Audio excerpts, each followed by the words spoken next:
আসসালামু আলাইকুম। আমি মোহাম্মদ রেজাল হলাদার আপনাদের সাথে আজকে আসি দেশের ব্যতিক্রম নিউজ নিয়ে। সুপ্রিয় দর্শক, আপনারা জানেন যে বাংলাদেশের খ্যাতিমান অনেক লোক আছেন। তার ভিতর আপনারা বলতে গেলে বাংলাদেশের রুনা লালা কণ্ঠশিল্পী ডক্টর মোহাম্মদ ইউনূস এবং কাজী নজরুল ইসলাম সহ আরো অনেক বাঙালি ব্যক্তিরা আছেন যারা বিশ্বের দরবারে নিজেকে অনেক বড় পরিসরে পরিচয় করে নিয়েছেন। সুপ্রিয় দর্শক, বর্তমানে আছেন বাংলাদেশের চলচ্চিত্রের শাকিব খান। তিনিও কিন্তু বিশ্ব দরবারে বেশ ফেমাস এবং ইউটিউব সোশ্যাল মিডিয়ায় তাদের নাম সচরাচর চলে। তার ভিতর রুনা লালা ব্যতিক্রম ধর্মেন। তিনি মোট 18টি ভাষায় তিনি গান গেয়েছেন, অর্থাৎ বাংলা, হিন্দি, তামিল, তেলুগু সহ বিভিন্ন জায়গায় তিনি কাজ করেছেন। এই তার কণ্ঠ দিয়ে সারা পৃথিবীকে জয় করে নিয়েছেন এবং তিনি পাকিস্তানেও জানেন যে অনেক ভাবে তিনি গান গেয়ে মঞ্চ মাতিয়েছেন। সুপ্রিয় দর্শক, এই প্রসঙ্গে ভারত একটি কথা বলেছিলেন যে রুনাকে দিয়ে দাও, বিনিময়ে ফারাক্কার সব পানি নিয়ে যাও।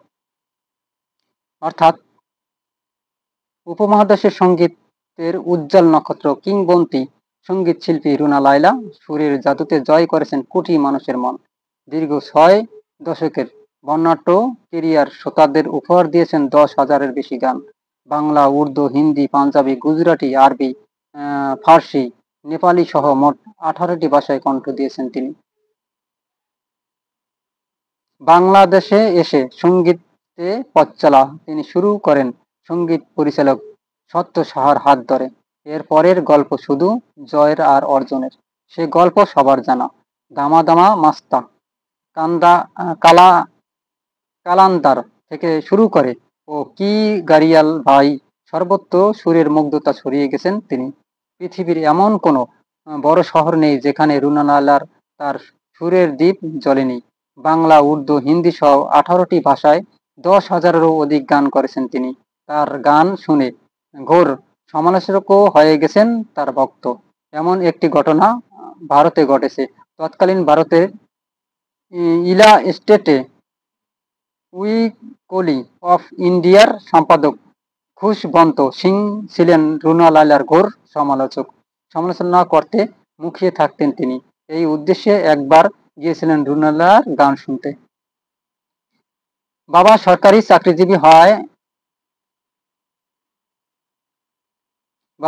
চাকরিজীবী হয় রুনা লায়লা বেড়ে উঠেছেন তৎকালীন পশ্চিম পাকিস্তানের করাচিতে। সঙ্গীতের সঙ্গে তার সখ্যতা ছোটবেলা থেকেই।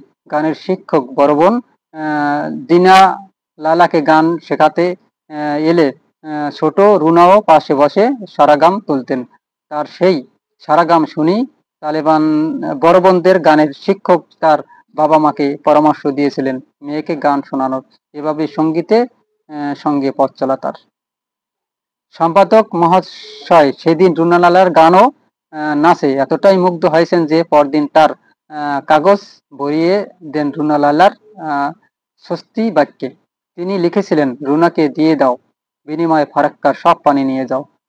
খুশবন্ত সিংয়ের এই লাইন বলে দেয় কি আপার মুগ্ধতা জড়িয়ে আছে রুনা লায়লার কণ্ঠে।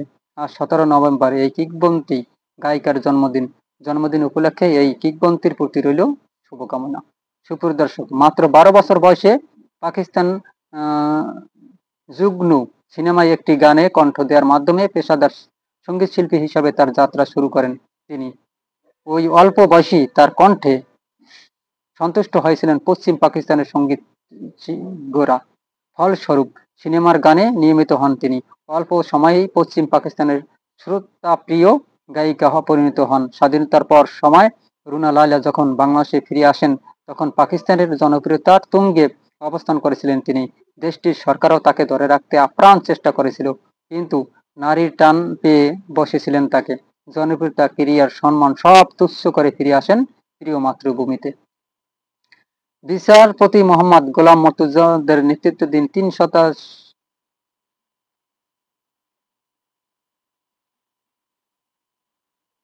রুনা লায়লার সঙ্গীত জীবনের সঙ্গে জড়িয়ে আছে বহু মাজার স্মৃতি আর অপ্রত্যাশিত ঘটনা। বাংলাদেশের জন্মের আগের কথা।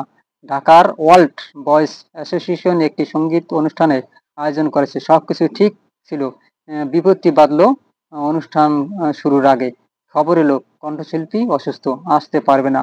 আয়োজকদের তো মাথায় হাত। পরিস্থিতি কবল থেকে রক্ষা পেতে 6 বছরের এক বাচ্চাকে ঠেলে দেওয়া হয় হলো মঞ্চে। তবুও আয়োজকরা চিন্তা কাটে না, মেয়েটি কি পারবে এই যাত্রায় রক্ষা করতে? রোদটি মেয়েটির ততক্ষণে তানপুরায় সুর তুলেছে, কণ্ঠে মেলে ধরেছে ক্লাসিক রাগ। আয়োজকরা খেয়াল করেন তার কণ্ঠে জাদুতে বুঁদ হয়ে গেছেন সবাই। দর্শক সারিতে নেমে এসেছে তিন পতন, নীরবতা। গান শেষে হতেই করতালিতে ভরে গেল হল। জানা গেল মেয়েটি ওই অসুস্থ কণ্ঠশিল্পী ছোট বোন। তিনি কিংবদন্তি কণ্ঠশিল্পী রুনা লায়লা।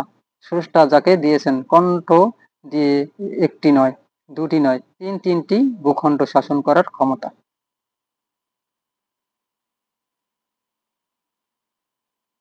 উপমহাদেশের সঙ্গীতের উজ্জ্বল নক্ষত্র কিংবা সঙ্গীত শিল্পী রুনা লায়লা সুরের জাদুতে জয় করেছেন কোটি মানুষের মন।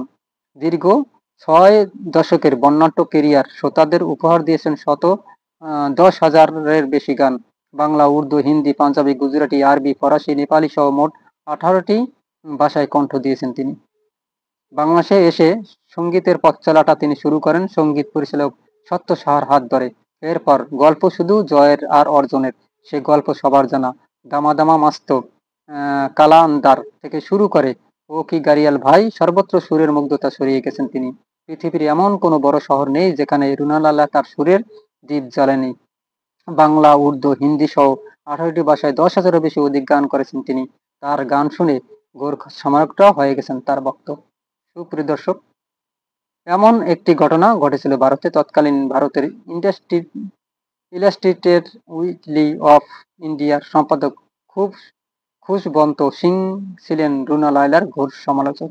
সমালোচনা করতে মুখিয়ে থাকতেন তিনি। এই উদ্দেশ্যে একবার গিয়েছিলেন রুনা লায়লার গান শুনতে এবং সেখানে তার গান শুনে এতটাই মুগ্ধ হয়েছিলেন যে তিনি তার ভক্ত হয়ে গেছেন। তবে রুনা লায়লা তিনি বাংলাদেশ, ভারত এবং পাকিস্তান বিভিন্ন জায়গায় তিনি গান গেয়ে তার মুগ্ধতা সরিয়েছেন। সুপ্রিয় দর্শক, যারা আমার এই ভিডিওটি দেখতেছেন, যদি আপনাদের ভালো লেগে থাকে অবশ্যই রুনা লায়লার জন্মদিন উপলক্ষে আমার চ্যানেলটি সাবস্ক্রাইব করে দেবেন এবং যারা রুনা লায়লাকে ভালোবাসেন তার জন্মদিনে সবাই উইশ করবেন এবং অবশ্যই কমেন্টে তার মতামতগুলো জানাবেন। আসলে রুনা লায়লা বাংলাদেশের একটা সুনামধন্য শিল্পীর ভিতরে একটা, যারা বাংলাদেশকে রিপ্রেজেন্ট করেছেন বিশ্বের দরবারে।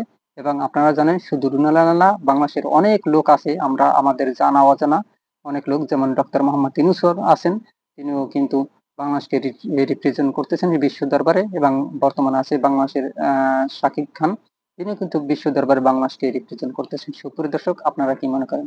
অবশ্যই ভিডিওটি ভালো লাগলে আমার RS বাংলা নিউজ 24-কে সাবস্ক্রাইব করুন, লাইক ও শেয়ার দিয়ে সবার মাঝে ছড়িয়ে দিন। আজ এ পর্যন্তই।